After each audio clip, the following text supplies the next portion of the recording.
kecelakaan misalnya, anak kecelakaan, kamu sih naik motor ugal-ugalan, mulai.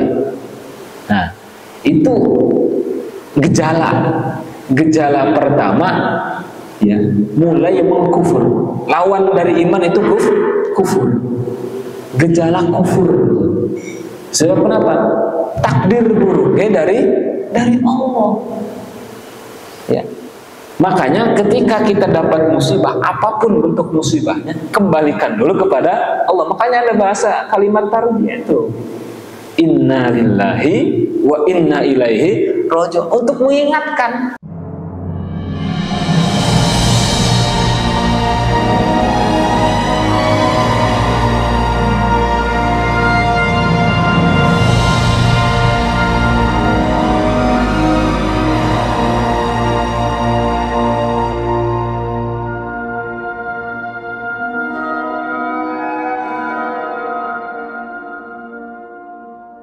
Baik bapak-bapak yang dimuliakan Allah, kembali insyaallah kita akan lanjutkan kajian kita pada pagi Ahad ini, yakni melanjutkan kajian kitab fikih,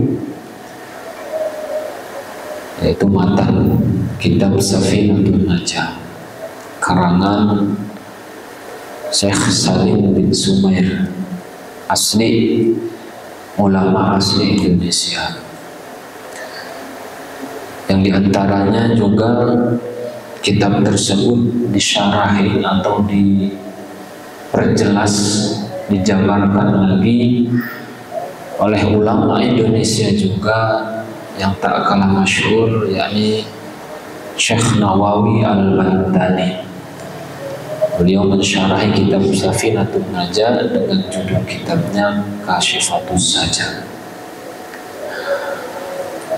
Bismillahirrahmanirrahim. Qala al-muallif rahimahullahu ta'ala wa nafa'na bihi bi'ulumihi wa asrarihi wa barakatihi fid dharain amin. Faslun arkanul imani sittatun, an tu'mina billahi wa malaikatihi wa kutubihi wa rusulihi wa bil yaumil akhiri wa bil qadari khairihi wa syarrihi minallahi ta'ala. Faslun, adapun fasal atau adapun suatu pembahasan arkanul imani, adapun rukun-rukun iman, sittatun, yaitu ada 6. Antu'mina billahi, yang pertama antu'mina, pada mestinya mengimani. Siapa orang? Billahi, kepada Allah, wa malaikatihi, yang kedua mengimani kepada para malaikatnya Allah, wa kutubihi, yang ketiga mengimani kepada kitab-kitabnya Allah, wa rusulihi, yang keempat mengimani kepada rasul-rasul atau utusan-utusannya Allah, wabil yaumil akhiri, yang kelima mengimani kepada hari akhir atau hari kiamat, wabil qadari, dan yang keenam mengimani kepada qadar atau takdirnya Allah, khairihi, baiknya itu takdir, wa syarrihi, dan buruknya atau jeleknya itu takdir, minallahi, itu dari Allah Ta'ala Maha Luhur Allah. Rukun iman itu ada 6, ya. Ini udah masyhur, udah sangat maklum diketahui. Rukun iman ada 6. Kemarin rukun Islam ada 5. Sekarang rukun iman ada 6. Yang pertama itu iman kepada Allah. Yang kedua, iman kepada malaikat-malaikat Allah. Yang ketiga, iman kepada kitab-kitab Allah. Yang keempat, iman kepada Rasul Allah. Yang kelima, iman kepada hari akhir. Yang terakhir, iman kepada qada dan qadar. Kalau kita sebutnya, iman kepada qada dan qadar. Sebelum kita membahas satu persatu yang 6 itu, terlebih dahulu kita akan mengkaji tekstual daripada penulisan Kiai Musonif atau penyusun kitab terhadap pemilihan kata arkanul iman. Kalau dalam susunan ilmu nahwu gitu ya, ini susunannya mudhof dan mudhof ilaih. Arkan mudhof, al-imani itu mudhof ilaih.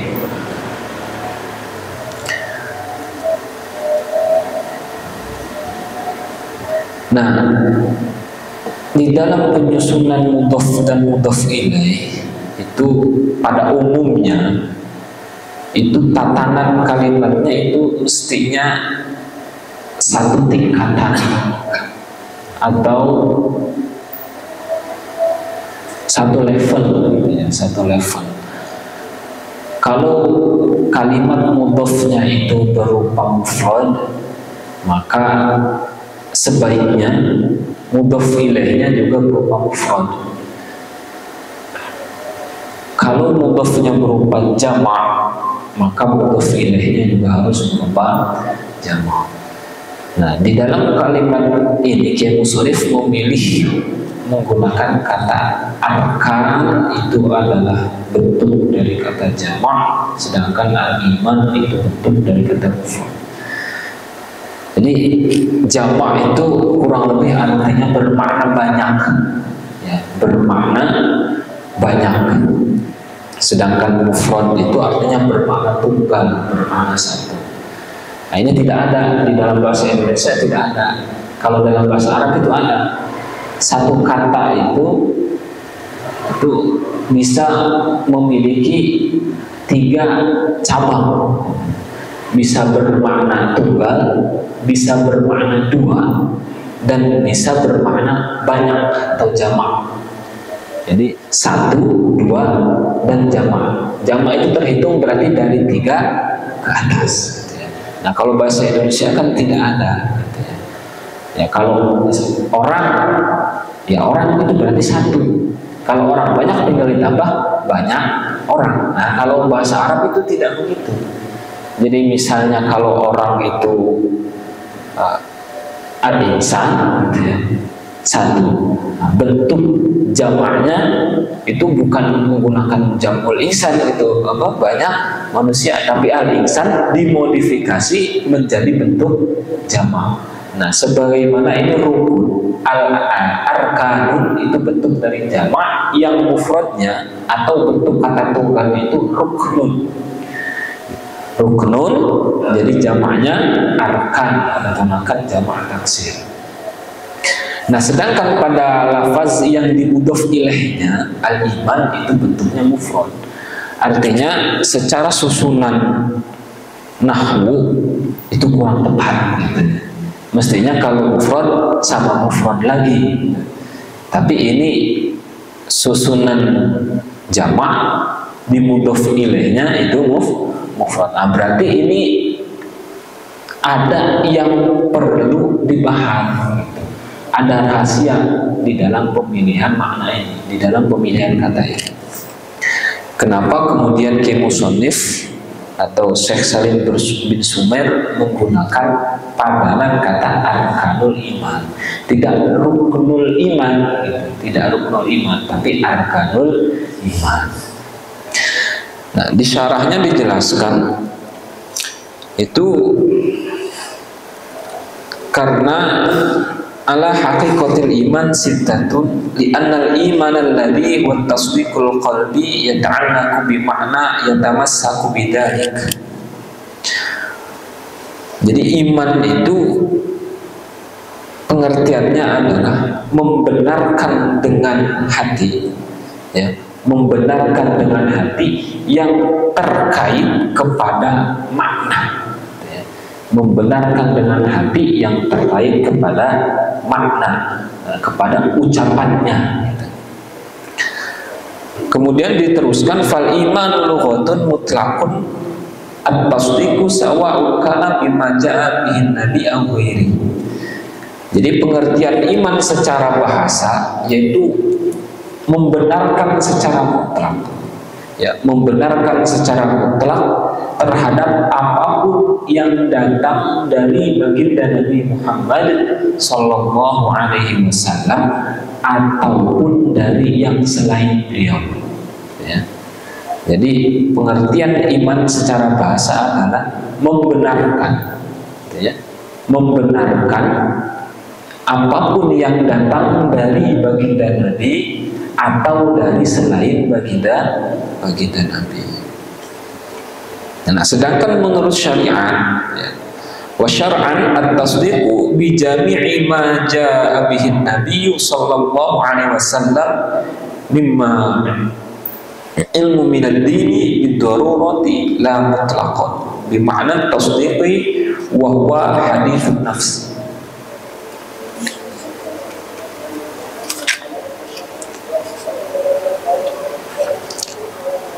Sedangkan menurut syariat, ya, yang namanya iman, pengertian dari iman adalah membenarkan semua yang datang dari baginda Nabi Muhammad Sallallahu Alaihi Wasallam berkenaan dengan keilmuan keagamaan, ya, secara mutlak.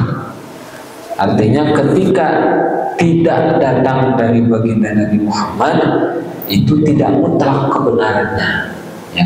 Sedangkan yang datang dari baginda Nabi Muhammad SAW itu harus diiman, harus dibenarkan secara mutlak.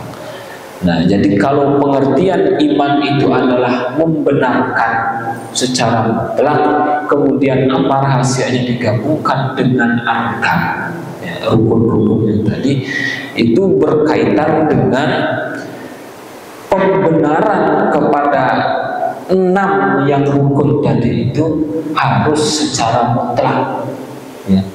Jadi 6-6-nya harus dibenarkan, tidak bisa 5 aja, ya. Dari 6 cukup 5 misalnya, maka itu tidak sah sebagai iman. Apalagi kalau hanya salah satu, udah cukup iman kepada Allah saja. Yang 5 mah enggak kudu iman, enggak apa-apa, itu enggak salah, ya. Atau milih 2, udah iman sama Allah, iman sama Nabi. Yang 3, yang 4 enggak, itu juga tidak sah. Kudu 6-6-nya, ya. Harus 6-6-nya. Makanya tadi dimudhof ilaihkan antara jamak dan mufrad. Artinya satu yang harus mencakup kepada semuanya. Satu tapi merangkul kepada semuanya yang 6 tadi, ya. Maka itu sah gitu, ya. Ketika 6-6-nya itu dibenarkan, maka sah orang tersebut disebut sebagai orang yang beriman atau mukminun, orang yang beriman.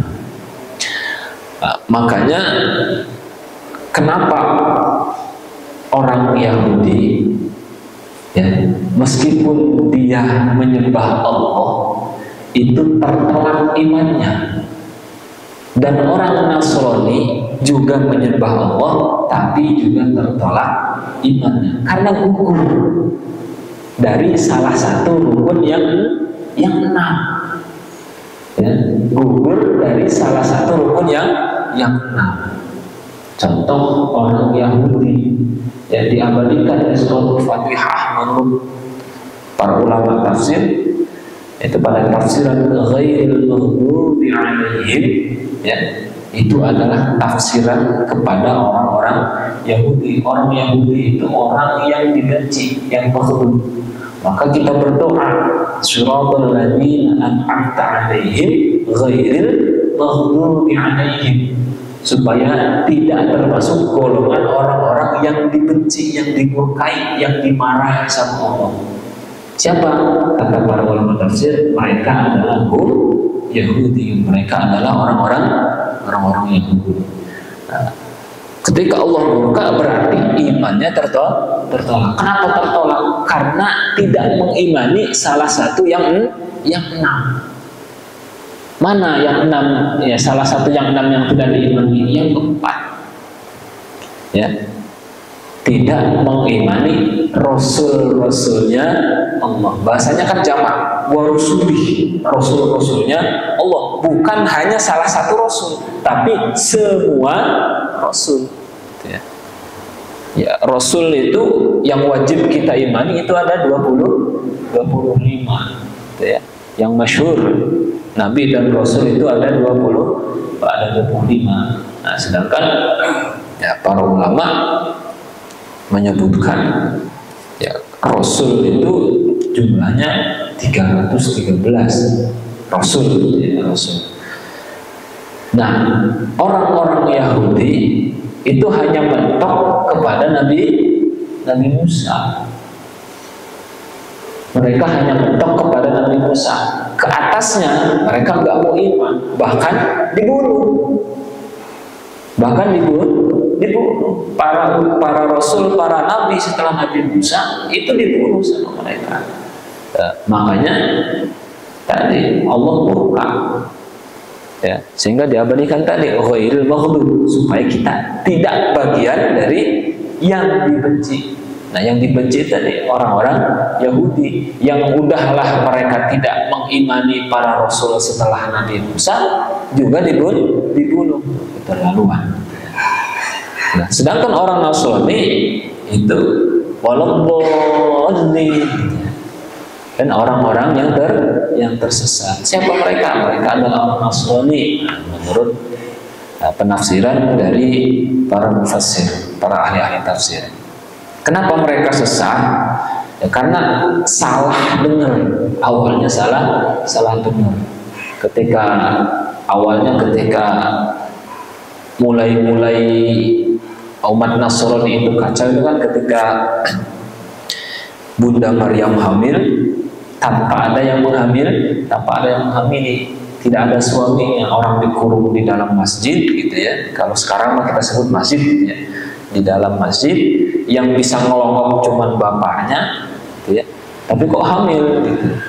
Nah, akhirnya lahirlah Nabi Isa alaihissalam. Nah, kan geger. Ya, geger. Ada seorang perempuan hamil tanpa suami, ya, tanpa laki-laki, ya. Kemudian terlahirlah bayi yang sangat ya istimewa, yang sangat istimewa. Nah, akhirnya untuk mencegah kegegeran berlanjut, ya, kurang lebih gitu ya. Ya, Siti Maryam mengadu kepada Allah supaya diklarifikasi lah, kalau zaman sekarang. Nah, itu ya, ceritanya di demo lah gitu ya, Nah, itu Sayyidina Isa alaihissalam posisi masih bayi, ya, kondisinya masih baru lahir gitu ya. Itu ngomong, berucap, bisa bicara. Ana Abdullah, ya. Ana Abdullah, saya hambanya Allah, gitu ya. Saya hambanya Allah. Segelintir orang kedengarannya bukan Abdullah, tapi Ibnullah. Ya kan tipis tuh, Abdullah, Ibnullah. Ya kalau kupingnya rada-rada kan Ibnullah. Karena ini adalah anak Tuhan. Tuh dari situ tuh muasalnya Nabi Isa, atau ya sama saudara kita disebutnya Yesus gitu ya, disebut anak itu dari salah dengar, dari Abdullah kedengarannya Ibnullah gitu ya. Ya wajar orang bayi baru lahir bisa ngomong, oh iya pantas orang anak Tuhan, kurang lebih gitu ya kira-kira. Nah itu sesat, yaitu pemahaman yang sesat. Ditambah lagi Nabi Isa tumbuh dewasa, banyak mukjizat-mukjizat yang bisa dilakukan oleh Nabi Isa, diantaranya bisa menyembuhkan sakit yang tidak mungkin sembuh. Orang buta dari lahir bisa melihat kembali. Bahkan orang yang sudah wafat, orang yang sudah meninggal bisa dihidupkan kembali. Oh, makin percayalah yang sesat tadi, ya, yang sesat. Nah, kesesatan mereka berlanjut ketika Nabi Muhammad diutus. Ketika Nabi Muhammad diutus, mereka tidak mau mengimani. Sebagian dari mereka tidak mau mengimani. Nah, makanya mereka disebut udahlah sesat, juga cacat keimanannya karena tidak mengimani salah satu rukun yang 6. Mereka hanya iman 5. Sama orang Yahudi iman 5. Orang Yahudi itu iman sama Allah, gitu ya. Kemudian iman sama kitabnya Allah, iman sama malaikatnya Allah, tapi bagian Rasul tidak iman. Ya otomatis ya ketika kepada Rasul tidak iman, gitu ya, maka kepada kitab yang satunya tidak iman. Ya, kepada Al-Qur'an juga tidak iman, gitu ya. Nah, cuman bedanya orang Yahudi pintar.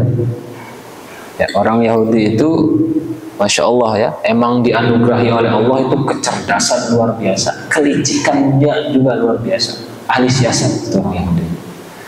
Mereka tidak mau mengimani baginda Rasul bukan karena tidak percaya, tapi karena gengsi. Ya, karena gengsi. Sebab umat Yahudi itu umat yang kuat, umat yang cerdas, umat yang ulung dibandingkan yang diutus menjadi umat Rasul akhir kok dari bangsa Quraisy, ya, dari Bani Hashim. Yang di bangsa Quraisy sendiri, Bani Hashim itu oke lah, termasuk pentolan Bani itu, termasuk pentolan suku kalau kata kita. Cuman yang pinggiran, yang miskinnya, gitu. Tokoh tapi bukan tokoh yang bangsawan, tokoh yang sederhana. Makanya ketika diutusnya Kanjeng Rasul itu kan banyak menimbulkan kontroversi, gitu ya. Bahkan ada tandingan Rasul segala kan. Di zaman Nabi itu ada tandingan Rasul yang diangkat oleh kaum Quraisy dari kalangan bangsawannya mereka. Ya karena tadi menurut mereka mah yang nggak layak, gitu ya. Menurut mereka mah tidak kurang layak. Padahal mah ya Masya Allah kriteria Nabi itu kriteria paling sempurna, gitu ya. Nah, kembali lagi tadi umat Yahudi itu Masya Allah, mereka tidak mau mengimani Kanjeng Rasul, tapi Quran dipakai. Maka rahasia dunia itu diperoleh oleh Yahudi karena apa? Mempelajari Al-Quran. Makanya umat Yahudi itu sampai sekarang itu nggak bisa tumbang-tumbang. Israel segimana sih banyaknya, negaranya kecil, tapi sampai saat ini adidaya berkuasa. Iran, kita udah senang ya, Iran kan keren ya kelihatannya di sosmed. Wah, Iran udah nyerang Israel berapa hari doang. Ya itu bukti bahwa Yahudi itu luar biasa. Kapan akan tumbangnya Yahudi? Ya jelang kiamat. Berarti selama Yahudi masih berkuasa, ya insya Allah dunia masih baik-baik saja. Nah, itu nas Al-Quran. Ya tumbangnya Yahudi itu ya nanti jelang kiamat.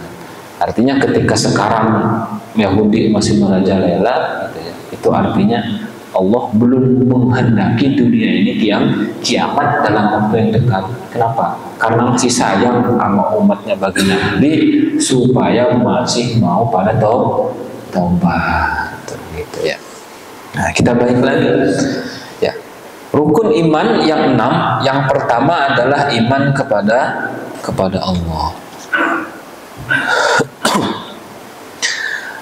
Maka iman kepada Allah itu harus benar-benar tasdiqun bil lisan.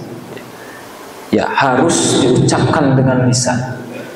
Kemudian ditanamkan di dalam hati, dibenarkan lagi, diyakinkan di dalam hati, dan ditunaikan atau dilaksanakan dengan pekerjaan. Ya, itu makna iman kepada Allah. Jadi harus dilisankan, harus diucapkan. Nah, makanya nanti di pasal selanjutnya itu ada pasal tentang kalimat tauhid, yaitu untuk melisankan iman kepada Allah. Kalimat tauhid. Nah, kemudian di hati itu ya harus dibenarkan, ya harus diyakini. Ya. Nah, sedangkan membenarkan atau meyakini, atau bahasa fikihnya tadi adalah iman, itu keimanan itu harus betul-betul didasari oleh keyakinan di dalam hati. Ya. Jadi tidak bisa, ya tidak cukup, makanya dia harus mencakup pada 3 hal tadi. Diucapkan oleh lisan, diyakini di dalam hati, juga dilaksanakan dengan pekerjaan. Nah, keimanan sendiri itu ada tingkatan-tingkatannya. Ya, keimanan sendiri itu ada tingkatannya. Tingkatan keimanan itu yang pertama itu adalah iman taklid. Ya. Tingkatan iman yang pertama itu adalah iman taklid. Apa itu taklid? Taklid itu kalau kata kita mah ngikut. Gitu ya. Ngikut, percaya karena ngikut. Kalau kita maknain berarti percaya karena ngikut, karena manut. Ya, contohnya ya kita ke orang tua, ya, kita ke orang tua kita. Kata orang tua kita, pagi-pagi jangan dulu makan buah, ya, jangan dulu makan buah-buahan, nanti mencret, misalnya gitu. Padahal kita belum pernah membuktikan itu, ya, belum pernah membuktikan itu. Tapi karena yang ngomong orang tua kita, maka kita percaya. Ya udah, entah itu percayanya karena takut atau karena hal lain, tapi dia iyain, ngikut, tidak mau makan buah pagi-pagi sebelum makan apapun, sebelum makan nasi, gitu ya, sebelum makan yang berat.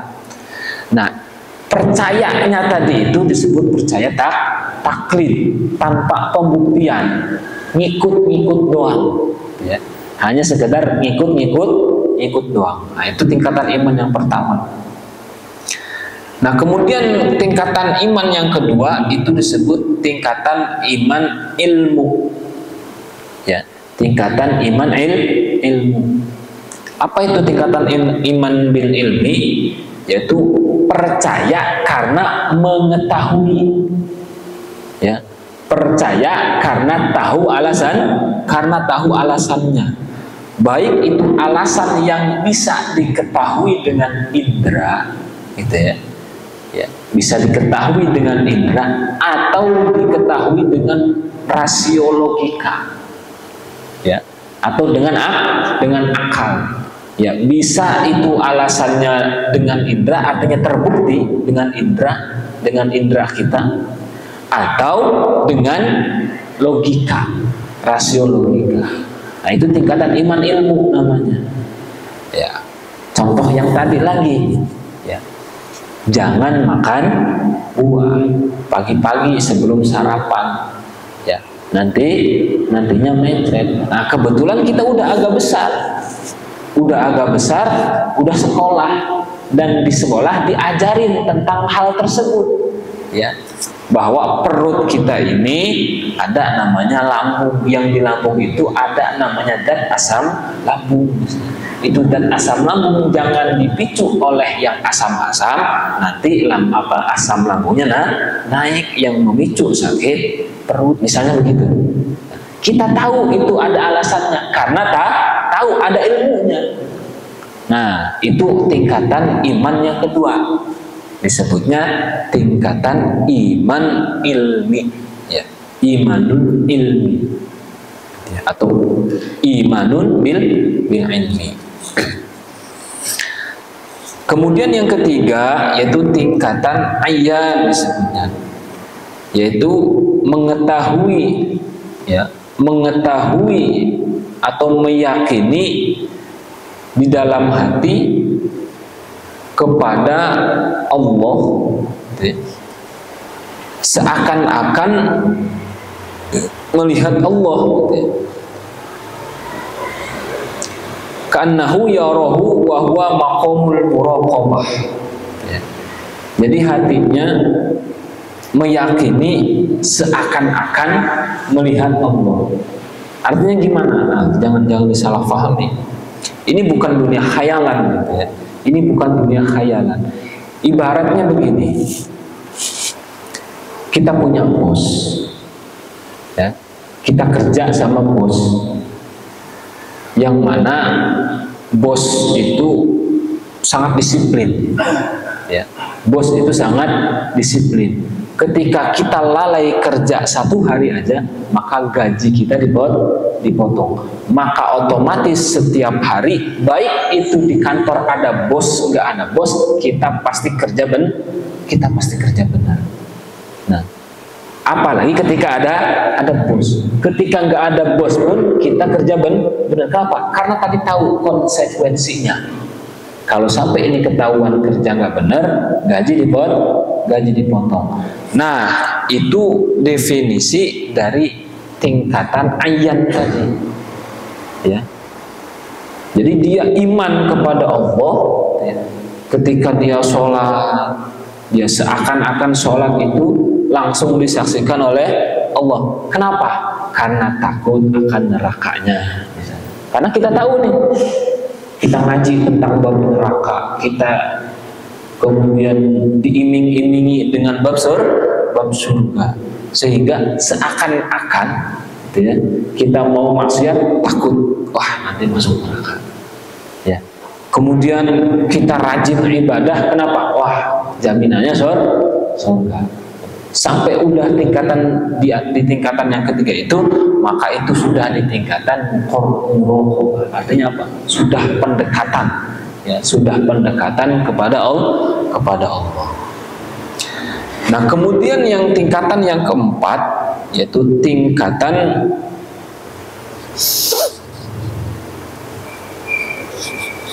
musyahadah, yaitu tingkatan musyahadah atau tingkatan imanun haqq, ya, tingkatan imanun haqq, iman yang hak, iman yang sebenar-benarnya.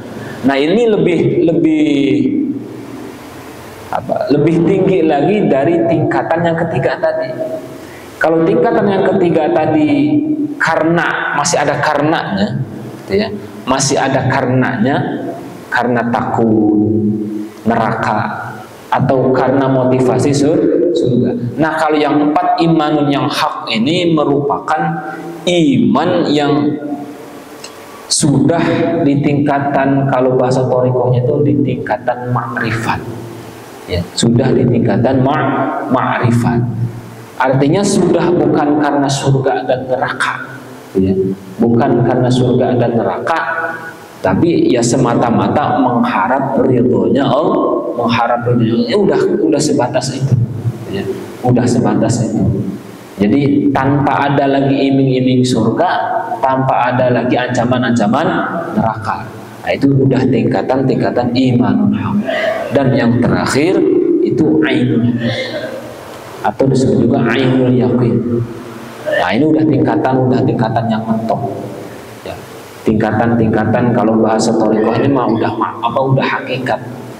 Udah hakikat. Bahkan di beberapa kasus itu saking sudah hakikatnya sampai mabuk. Kalau bahasa kita itu mabuk. Ya, atau kita kenal dengan jadab. Ya, jadab. Nah, itu sudah hakikat itu mah. Ya, sudah hakikat. Nah, dari 5 tingkatan iman tadi, ya, dari 5 tingkatan iman tadi, itu yang hanya wajib bagi kita itu hanya pada level 1 dan 2. Ya, hanya level 1 dan 2 itu sudah cukup. Itu iman yang taklid dan iman dengan ilmu sudah cukup. Karena tingkatan yang ketiga sampai tingkatan yang kelima itu adalah khawas. Itu adalah tingkatan khawas, tingkatan khusus yang diberikan oleh Allah kepada hamba-hambanya tertentu. Bisa nggak kita bercita-cita kepada tingkatan 3, 4, dan 5? Bisa. Di antaranya dengan ada namanya jalur thariqah. Itu bisa. Nah, kalau tingkatan kita itu tingkatan awam cukup dengan tingkatan taklid dan tingkatan ilmu. Nah, minimal. Tapi kalau yang udah ngaji mah atau jangan taklid. Yang udah ngaji mah tingkatannya harus ilmu. Kan udah tahu kenapa harus iman kepada Allah. Ya karena Allah yang menciptakan kita, kan gitu ya. Sudah ada ilmunya. Jangan lagi kenapa iman Allah, kata Pak Kiai begitu. Udah jangan begitu lagi. Sebab kita ngaji. Yang pertama mah itu mah yang udah benar-benar awam, ya, yang nggak ada waktu buat ngaji, sibuk untuk nafkah misalnya. Nah, itu mah cukup dengan tingkatan yang pertama, tingkatan yang taklid. Kamu kenapa kok Islam? Ya ikut Pak Kiai Islam, saya Islam. Pak Kiai iman, saya iman. Pak Kiai sholat, saya sholat. Pak Kiai ke masjid, saya ke masjid. Kalau ke bubur, ya, gitu ya. Nah, itu tingkatan taklid itu. Nah, kalau tingkatan yang ilmu, wah, itu harus jangan seperti itu. Kenapa iman? Ya tadi karena ada penjelasannya. Ya. Karena kita sudah tahu kenapa kita harus iman kepada Allah. Ya. Kenapa harus iman kepada para malaikat, kepada para rasul, kepada kitab-kitab Allah, kepada hari akhir, dan kepada qada dan qadar. Jadi harus benar-benar. Nah, level yang 5 tadi, ya, itu berlaku kepada 6-6-nya, ya, berlaku kepada 6-6-nya, bukan hanya kepada Allah. Kan ini kan rukun iman ada 6. Ya, rukun iman ada 6. Berarti 5 level tadi, atau minimal cukup dengan 2 tingkatan. Yang taklid atau yang kedua yaitu dengan ilmu, itu harus mencakup kepada 6-6-nya. Iman kepada Allahnya, ya, iman kepada malaikatnya, kepada kitabnya, kepada rasulnya, kepada hari akhir, dan kepada qada dan qadar. Nah, khusus di bab qada dan qadar, gitu ya, itu ada tambahan khairihi wa syarrihi minallahi ta'ala. Kenapa?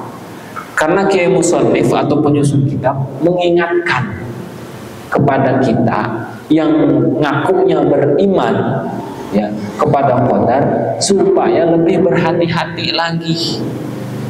Ya, ini kan kita hanya terkadang dari kita itu hanya meyakini takdir baik doang dari Allah, ya, takdir baik doang yang kita yakini dari Allah. Alhamdulillah, rezeki dari Allah, gitu ya, rezeki anak soleh, gitu ya.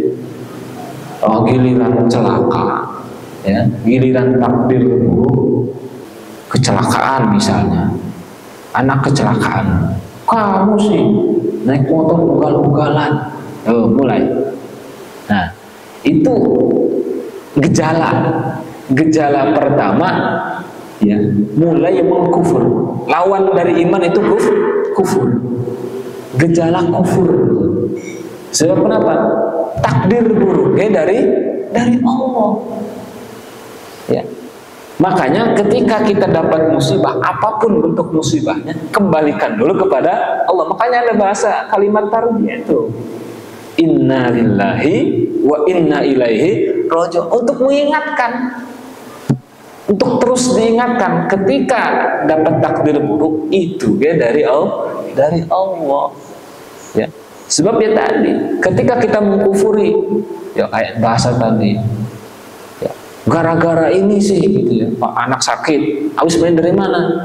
Dari sono bawah pohon gede tuh, kesambet. Nah itu juga diantaranya gejala itu, gejala kufur, masih gejala ya, masih gejala itu, bukan kufur benar, masih gejala itu ya. Buru-buru taubat dulu, astagfirullahaladzim, kembalikan dulu kepada Allah. Ya, inna lillahi wa inna ilaihi raji'un. Baru setelah itu cari musabbab. Untuk apa? Untuk pembelajaran lebih hati-hati lagi. Ya. Sebab yang namanya qadar, ya, yang namanya qadar itu terbagi jadi qada dan qadar. Makanya kalau bahasa kita belajar sekolah agama dulu itu iman kepada qada dan qadar gitu ya. Ya, sebetulnya qada dan qadar itu satu kesatuan gitu ya. Itu hanya bentuk tingkatan gitu ya.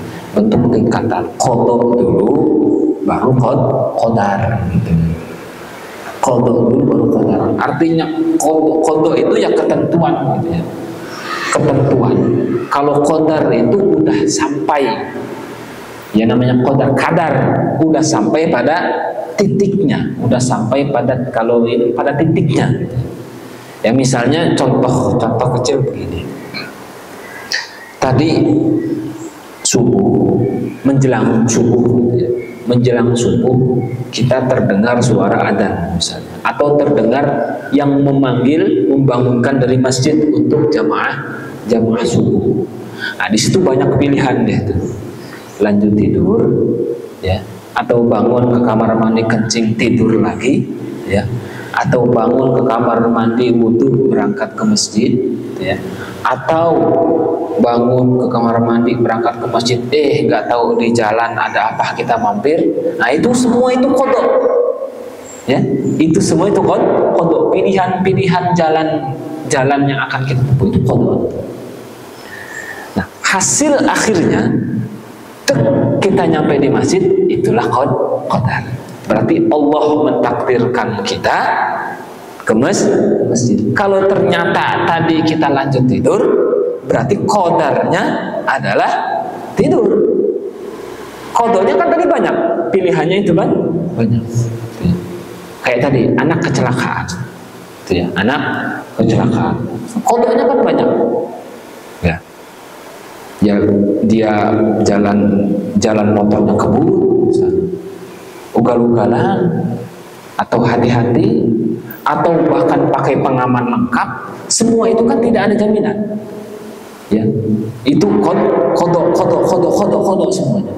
Tapi ternyata yang lengkap pakai helm, pakai pengaman, kecelakaan mah tetap kecelakaan, gitu ya.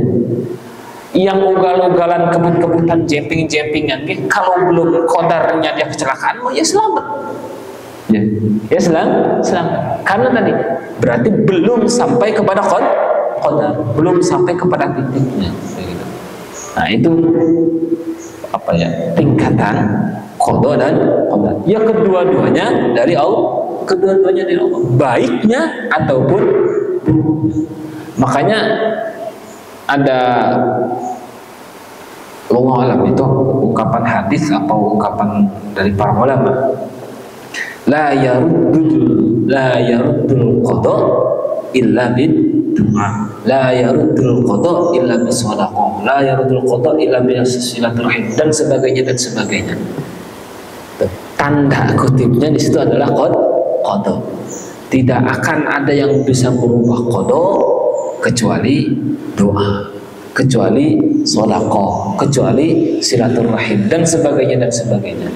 Ya itu karena tadi qada mah masih bisa dirubah. pilihannya itu kan tadi, pilihan untuk mencapai qadar itu masih bisa dirubah dengan cara doa, dengan cara silaturahim, atau dengan cara sudah. Ya kalau udah qadar mah itu udah tidak bisa dirubah. Ya udah kejadian. Udah kejadian. Qadar itu artinya udah nyampe, udah kejadian. Yang nggak bisa dirubah. Ya. Tidak bisa dirubah. Makanya la yarudul qadar, bukan la yarudul qadar. La yarudul qadar. Ya kalau qadar ya sudah tidak bisa dirubah. Itu ya. Sudah tidak bisa dirubah. Tetap bisa dirubah sama Allah, gitu ya. Mustahil enggak misalnya udah kejadian nih orang qadarnya wafat. Entah karena tadi kecelakaan atau karena sakit atau karena enggak ngapa-ngapain wafat. Qadarnya tiba-tiba hidup lagi. Atau kita kenal dengan mati suri. Itu mungkin salah satu dari qadar yang berubah. Yang berubah siapa? Manusia, bukan. Yang berubah itu Allah. Tetap qada bisa dirubah oleh manusia sebab doa, ya, sebab sedekah, sebab silaturahim, karena itu janji dari Allah juga. Nah, sedangkan qadar juga bisa dirubah sama Allah, sama makhluk tidak bisa. Ya.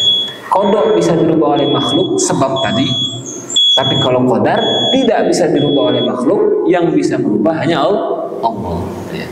Sekali lagi, Allah itu Tuhan semesta alam, Tuhan dunia, Tuhan akhirat. Bahkan meskipun kita sudah diqadar masuk neraka, tapi kalau nanti di hari akhir, di hari pembahasan, Allah rubah qadarnya, bisa. Ya. Makanya sering-sering aja kita sering-sering dekat sama yang dekat sama Allah, sering-sering doa, ya. Jangan sampai ya kita berkecil hati atau tidak percaya diri kepada rahmatnya Allah, karena sesungguhnya rahmatnya Allah itu luas, tidak terbatas oleh ruang, juga tidak terbatas oleh waktu.